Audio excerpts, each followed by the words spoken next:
বিশ্ববাজারে স্বর্ণের দাম বেড়ে চলছে। এবছর প্রায় 40 থেকে 50% বা তার বেশি স্বর্ণের দাম বৃদ্ধি পেয়েছে। স্বর্ণের দাম বাড়ার পরও যে যার সামর্থ্য অনুযায়ী স্বর্ণ কিনছে।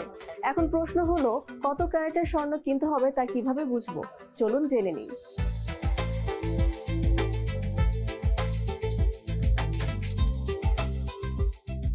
21 এবং 22 ক্যারেটের স্বর্ণ নিয়ে বেশি ঝামেলায় পোহান অনেকেই। দামেও কিন্তু বেশ কম দামি আছে এর।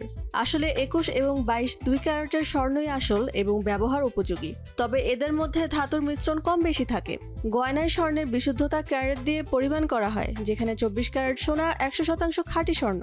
ফলে খুবই নমনীয় হয় এই স্বর্ণ, যার কারণে এটির তৈরি গয়না ব্যবহার উপযোগী হয় না।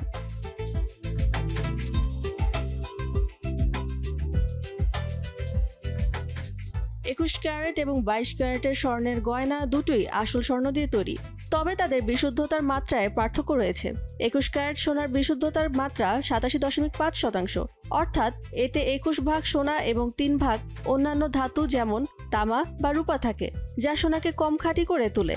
অন্যদিকে 22 ক্যারেট স্বর্ণের বিশুদ্ধতার মাত্রা 91.6%, অর্থাৎ এতে 22 ভাগ স্বর্ণ এবং 2 ভাগ অন্যান্য ধাতু থাকে। এই উচ্চতর বিশুদ্ধতার মাত্রার ফলে একটি সমৃদ্ধ গাঢ় হলুদ রং এবং একটি নরম আরও নমনীয় টেক্সচার তৈরি হয়।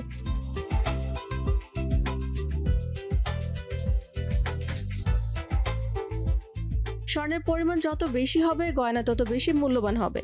তবে বিশুদ্ধতা যত বেশি হবে, সোনা তত নরম হবে এবং এতে আঁচড় এবং ভেঙে যাওয়ার ঝুঁকি তত বেশি হবে। এই কারণে 21 ক্যারেট স্বর্ণ এমন গয়না তৈরিতে ব্যবহার হয় যেগুলো সারাক্ষণ ব্যবহার করা যাবে। অন্যদিকে 22 ক্যারেট স্বর্ণ বিশেষ অনুষ্ঠানের জন্য বা মাঝে মাঝে পরা হবে এমন গয়না তৈরি ব্যবহার হয়, তবে দৈনন্দিন ব্যবহার করলে বেশ যত্ন নিতে হবে।